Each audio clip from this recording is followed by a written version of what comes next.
Basic reading comprehension မှာနောက်ဆုံးပြောရမယ့် skill လေးတစ်ခုက making connections between ideas ပေါ့နော်။စာရေးဆရာတယောက်ကသူပြောချင်တဲ့အကြောင်းအရာတွေကိုသူ့ရဲ့စေတနာတိုက်တွန်းပေးတဲ့အတွက်ကြောင့်မလို့ဒီအကြောင်းအရာတစ်ခုကိုကိုယ့်ရဲ့စာဖတ်သူသိစေချင်တဲ့ဆိုတဲ့စံတားနဲ့ရေးလိုက်တဲ့အခါမျိုးမှာသူပြောတဲ့ idea တွေတစ်ခုနဲ့တစ်ခုကအချိတ်ဆက်လေးတွေရှိရပေါ့နော်။အဲ့ဒီအချိတ်ဆက်လေးတွေကိုတည်တည်ချာချာ glue စိုက်ပြီးတော့မှငါတို့ကစာဖတ်သူတွေအနေနဲ့ချိတ်ဆက်ပြီးကြည့်မှသာစာပိုက်ကြီးတစ်ခုလုံးပြစာအုပ်တစ်ခုလုံးရဲ့ central idea လို့ခေါ်တဲ့အဓိကပြောချင်တဲ့ point ကိုငါတို့ရမှာပေါ့နော်။သူကဇာတ်လမ်းတစ်ခုဖန်တီးနေတယ်ဆိုရင်တော့မှအဲ့ဒီဇာတ်လမ်းမှာသူလုပ်ခဲ့တဲ့လုပ်ရက်ကလေးတွေတစ်ခုနဲ့တစ်ခုမှာ link လေးတွေရှိနေတတ်တယ်ပေါ့နော်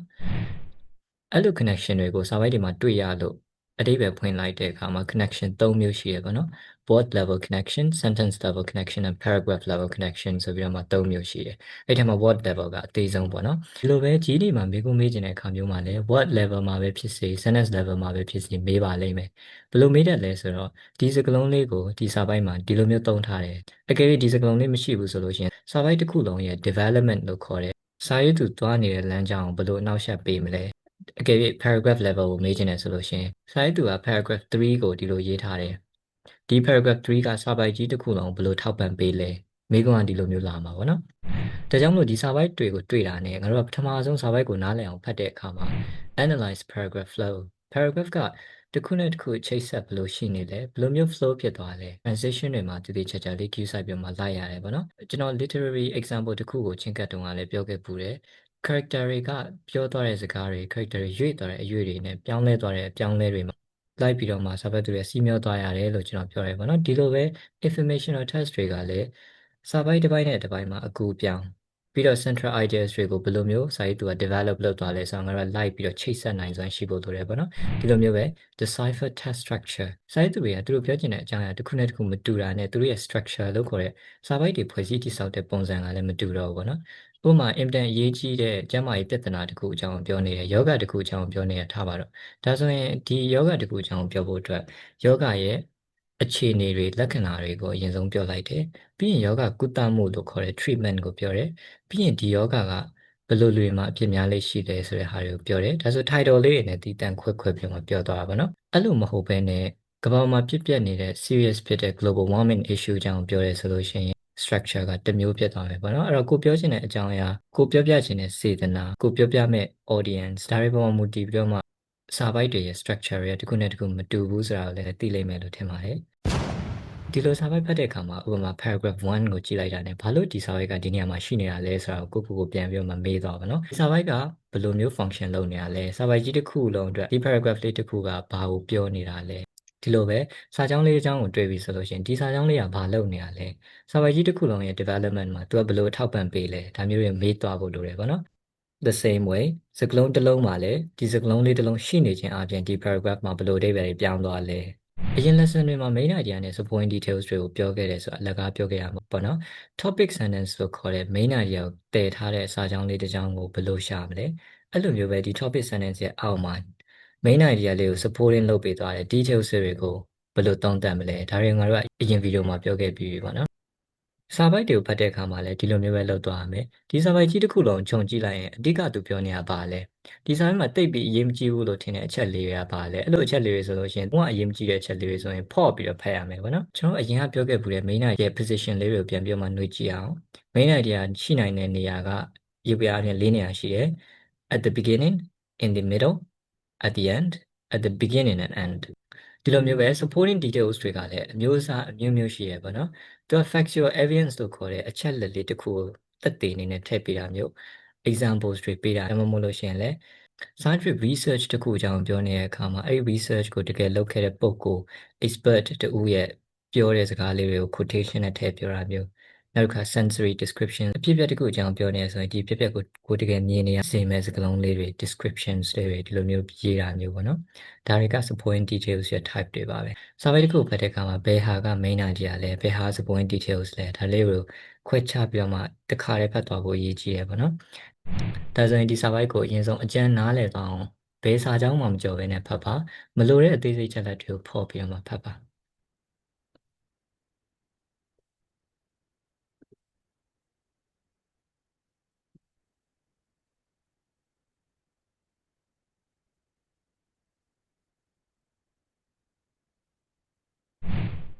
Okay ကျွန်တော်တို့မှာမေးခွန်းလေးတစ်ခုရှိရပါတော့စာပိုက်ကြီးကိုကျွန်တော်မဖတ်ပြတော့ဘူးလို့ပြောခဲ့ဘူးလေပေါ့နော်ဘာသာမပြန်ပြတော့ဘူးပေါ့နော်အဲ့တော့ကိုယ်တိုင်ဖတ်ဖို့အတွက်အချိန်လေးတည်တံ့လေးယူပါဒီမှာမေးခွန်းလေးတစ်ခုရှိပါတယ် How does the main idea of the paragraph 3 influence the development of the test ဒီမှာဆို paragraph 3 influence test ဒီလိုစကားလုံးလေးကအရေးကြီးရပါနော်အဓိကငါတို့အာရုံစိုက်ရမှာ paragraph 3ကိုသူကမေးခွန်းကအဓိကမေးနေတယ်အကြောင်းလို့ paragraph 3ကငါတို့လုံးဝကို cue ဆိုင်ရမယ့်ဟာပဲပေါ့နော် test ဆိုတာ passage တစ်ခုလုံးပြောတာ ਨੇ တူတူပဲအဲ့တော့ဒီစကားလုံးလေးကိုကြည့်လိုက်တာ ਨੇ paragraph 3ကစာပိုက်ကြီးတစ်ခုလုံးရဲ့ development ကိုဘယ်လိုမျိုး influence ဖြစ်လဲလို့မေးနေတာဖြစ်တဲ့အကြောင်းမလို့ဒီမေးခွန်း type က making connections between ideas ကိုမေးတာပဲဆိုတာငါတို့သိရမယ်ပေါ့နော်ဒါပေမဲ့အသိမှတ်ထားလို့လည်းမရပါဘူးဒီလိုမေးခွန်းတွေ့ပြီဆိုတာ ਨੇ paragraph 3နဲ့ the whole passage ကိုချိတ်ဆက်ပြီးကြည့်ရတာဖြစ်တဲ့အကြောင်းမလို့ငါတို့တေချာပေါက် connections တော့လုပ်ရမယ်ဆိုတဲ့အတိလေးကိုယ့်ရဲ့ခေါင်းထဲမှာရှိနေရပါပြီဒါဆိုရင်ကျွန်တော်ကမေးခွန်းကိုအရင်ကြည့်ပြီးတော့မှဒီမေးခွန်းကဘယ်လိုမေးခွန်းပုံစံမျိုးလဲ connections လောက်ရတဲ့မေးခွန်းပုံစံမျိုးဆိုတော့ကျွန်တော်အရင်ဆုံးခွဲခြားလိုက်ပြီပေါ့နော်အဲ့ဒါပြီးတော့မှနောက်တစ်ဆင့်အနေနဲ့မေးခွန်းကဘာလို့ခိုင်းတာလဲဆိုတာသိပြီဖြစ်တဲ့အတွက်ကြောင့်မလို့ငါတို့က options တွေကိုမကြည့်သေးဘဲနဲ့ paragraph 3ကိုပြန်သွားပြီးတော့မှဖတ်မယ်ပေါ့နော် The very poorest folk were of course the slaves ဒါဆိုဒီမှာ slaves တွေအကြောင်းပြောသွားတာမှာOkay, these African men and women were captured. Captures ဖမ်းခံရတယ်။ဘာဖြစ်လို့လဲဆိုတော့ tribal warfare မတူညီတဲ့ tribes တွေကြားမှာရှိတဲ့စစ်ပွဲတွေကြောင့်မလို့ဖမ်းခံရတယ်။ပြီးတော့ slave အနေနဲ့ရောင်းခံရတယ်။ Worked mainly in the south as field hands. Some history books do not sufficiently emphasize the number of slaves in early America. Early America မှာ slaves တွေဘယ်နှယောက်ရှိလဲဆိုတာတော့မဖော်ပြနိုင်ဘူး။ There were more slaves than merchants, more slaves than the farm owners, more slaves than okay, more တော့မဖတ်တော့ဘူးเนาะအဲ့တော့ဒီနေရာမှာသူပြောနေတဲ့ data တစ်ခုမှာ merchants လို့ခေါ်တဲ့ကုန်သည်တွေလူချမ်းသာတွေထက် slaves တွေပိုများနေတယ်ဆိုတာဒီစာဝေးကြီးအဓိကပြောနေတာစလေးရေးမိလိုက်တယ်ပေါ့နော်ပြီးတော့ one out of every 5 people who lived here in 1750 was a slave ဒါလည်း9ယောက်မှာတယောက်က slave ပဲဆိုပြီးတော့မှအကုန်လုံးခြုံပြီးတော့မှကြည့်လက်ပြောထားတဲ့စာကြောင်းလေးပါနော် In Virginia almost half the population consisted of slaves and in South Carolina ဒါဆိုရင် Virginia နဲ့ South Carolina ကို example အနေနဲ့ပြောထားတာဟုတ်ပြီဒါဆိုရင်သူ့ရဲ့ main idea slaves made up a massive portion of early America's population outnumbering almost every other working class တွေထပ်ပို့ပြီးတော့မှ slaves တွေပိုများနေတယ်ကိုကောင်းထဲမှာနားလဲလို့လွယ်ကူဆုံးနဲ့အရှင်းဆုံးမှတ်မယ်ဆိုရင် slaves တွေကလူချမ်းသာတွေထက်များနေတယ်တခုသိစရာရှိတာက slaves တွေဆိုတာကဒီဒေတာကိုရောက်လာတာသူတို့ရဲ့စံတမ်းမပါဘဲနဲ့ရောက်လာတာလို့ပြောလို့ရတယ်ဒါဆိုရင်ဒီစာပိုက်ကြီးတစ်ခုလုံးရဲ့ main idea ဒါပဲဆိုတော့ငါတို့သိလိုက်တဲ့အချိန်မှာဒီ main idea ကပေးထားတဲ့ paragraph တွေအားလုံးပေါင်းပြီးဖြစ်လာတဲ့ passage ကြီးတစ်ခုလုံးရဲ့ main idea ကိုဘယ်လိုမျိုး support လုပ်ပေးလဲဆိုတော့ငါတို့ချိတ်ဆက်ကြည့်ဖို့လိုလာပြီပေါ့နော်ဒါဆိုရင်စာပိုက်ကြီးတစ်ခုလုံးကပြောချင်တဲ့အကြောင်းအရာကိုစာဖတ်ခဲ့ပြီးသားဖြစ်တဲ့အကြောင်းလို့သိပြီလို့ထင်ပါတယ်ကျွန်တော်ကစာပိုက်ကြီးကိုမဖတ်ပြခဲ့ဘူးပေါ့နော်ဒါပေမဲ့ကိုယ်တိုင်ဘာတွေပြောခဲ့ရလဲဆိုတော့ခေါင်းထဲမှာတွေးကြည့်အောင်ဘာတွေပြောခဲ့ရလဲဆိုတော့ခြုံပြီးပြောနိုင်ဖို့အတွက် paragraph 1လေးကတိတိတတ်တာဖော်ပြထားရပေါ့နော်13 colonies ဆိုတာအမေရိကရဲ့ပထမဆုံးဖြစ်တည်လာတဲ့ colonies နယ်မြေလေးပြည်နယ်လေး73ခုဒီပြည်နယ်73ခုကိုလူတွေကဘယ်လိုမျိုးရောက်လာလဲမတူညီတဲ့လူမျိုးတွေကဘယ်လိုမျိုးရောက်လာလဲပြီးတော့ why and what ဘာဖြစ်လို့ရောက်လာတာလဲပြီးတော့သူတို့ဘာတွေကို view site လို့ရောက်လာတာလဲဒါတွေကဒီစာရေးကအဓိကပြောသွားတဲ့အကြောင်းအရာတွေပဲပေါ့နော်မတူညီတဲ့လူတွေမတူညီတဲ့ purpose တွေမတူညီတဲ့ယဉ်ကျေးမှုတွေမတူညီတဲ့အကြောင်းပြချက်တွေနဲ့ဒီနေရာကိုရောက်လာကြတယ်ဒါဆိုရင် paragraph ကြီးတစ်ခုလုံးကပြောချင်တဲ့ main idea ကအမျိုးမျိုးသောအကြောင်းကြောင့်အမျိုးမျိုးသောလူများ American colony ကိုရောက်လာကြတယ်ဆိုတာဒါ passage ကြီးတစ်ခုလုံးကပြောချင်တဲ့အဓိကအကြောင်းအရာပဲပေါ့နော်ဒါကြောင့်မို့ဒါက main idea of the whole passage ဖြစ်ပါတယ်ဒါနဲ့ခုနကပြောခဲ့တဲ့ paragraph 3ရဲ့ main idea နဲ့ချိတ်ဆက်ပြီးမှကြည့်ရမှာပါ slaves တွေကလူချမ်းသာတွေထက်များနေတယ်ဒါဆိုရင် options လေးကိုဖတ်ပြီးတော့မှ analyze လုပ်မယ်ပေါ့နော် It develops the main idea that people coming to the colonies were seeking religious freedom ဒီမှာဆိုရင်ငါတို့အတွက် keyword က religious freedom ပေါ့နော်ဒါပေမဲ့ခုနဖတ်သွားတဲ့ paragraph 3မှာ religious freedom နဲ့ပတ်သက်တာလည်းဘာမှပြောမသွားဘူး so A is not the correct answer obviously B It adds to the main idea by showing that many different kinds of people came to the colony လူအမျိုးမျိုးက colonies တွေကိုလာတယ်ဒါပေမဲ့လူမျိုးမျိုးအကြောင်းကိုပြောထားတာမဟုတ်ဘူးလူမျိုးမျိုးအကြောင်းကိုပြောတာ paragraph တွေအများကြီးဖြန့်ကျက်ပြီးတော့မှပြောထားတာပေါ့နော် paragraph 2မှာဆိုလို့ရှိရင်လူတွေက religious freedom အတွက်နဲ့ရောက်လာကြတယ်ဆက်ရှိပြင်အဲ့လိုမျိုးပြောထားတာပေါ့နော်လူမျိုးမျိုးရောက်လာတယ်ဆိုတဲ့အကြောင်းအရာကိုချဲ့ပြီးတော့ပြောတဲ့ဟာမျိုး paragraph မဟုတ်ဘူးအဓိကပြောတာခုနကပြောခဲ့ slaves တွေအကြောင်းအဓိကပြောထားတာ right so B is not the correct answer C It expands the main idea by stating that some people coming to the colonies come against their will စီကိုသုံးသပ်ပါဒီမှာဆိုရင်ငါတို့အတွက် keyword တွေက against their will သူတို့ရဲ့ဆန္ဒမပါပဲရောက်လာတယ်လူတချို့နော် slave လို့တော့တိုက်ရိုက်သုံးတော့D it increases the importance of the main idea by showing that people came to the colonies from many different places မတူညီတဲ့နေရာတွေကနေလူတွေကရောက်လာကြတယ်ဆိုတာကိုအဓိကပို့ပြီးတော့မှပြောထားတယ်တဲ့ဒီကိုလည်းမှားပြီးတော့မှရွေးတတ်ကြပါတယ်တကယ်မတူညီတဲ့နေရာတွေကနေရောက်လာကြတယ်လို့ပြောချင်တဲ့အဓိပ္ပာယ်ပေါ့ပေါ့နော် slave တွေကဒီနေရာကိုရောက်လာကြတယ်အဲ့နေရာကိုရောက်တဲ့အခါမှာသူတို့ရဲ့စံတားမရှိဘဲနဲ့ရောက်လာကြတယ်အဓိက slave တွေအကြောင်းပြောထားဖြစ်တဲ့ကြောင့်မလို့ option C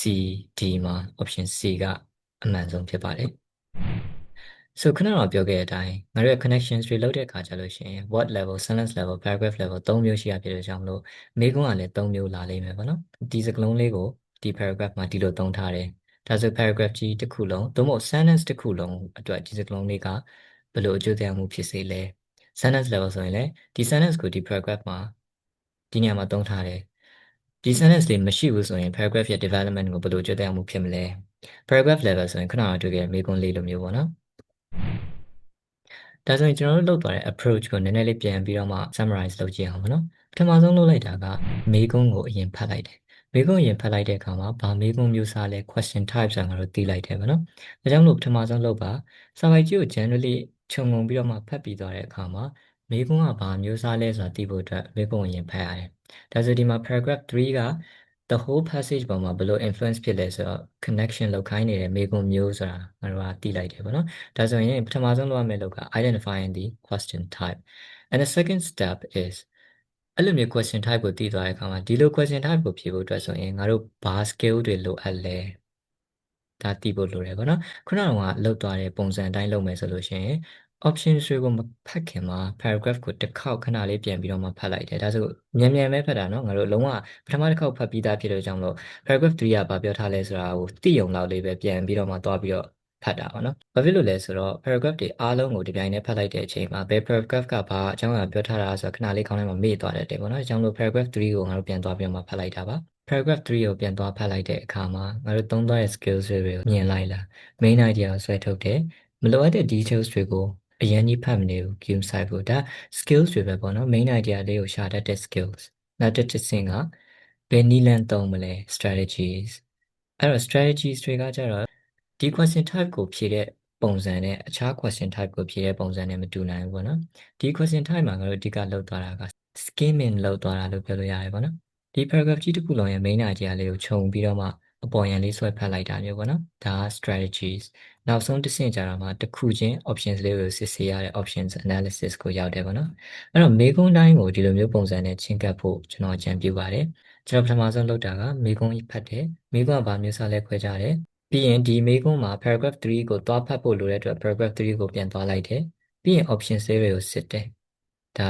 generally လောက်သွားတဲ့လုပ်ပဲပေါ့နော်ကျန်တဲ့မေးခွန်းပုံစံမျိုးတွေမှာလည်းဒီလိုမျိုးလောက်တာမျိုးကပို့ပြီးတော့မှများလေးရှိတယ်ဒါပေမဲ့နောက်ထပ်လာမယ့် title တစ်ခုမှာ sequence of events ဆိုတာလာလိမ့်မယ်ပေါ့နော်အဲ့မှာတော့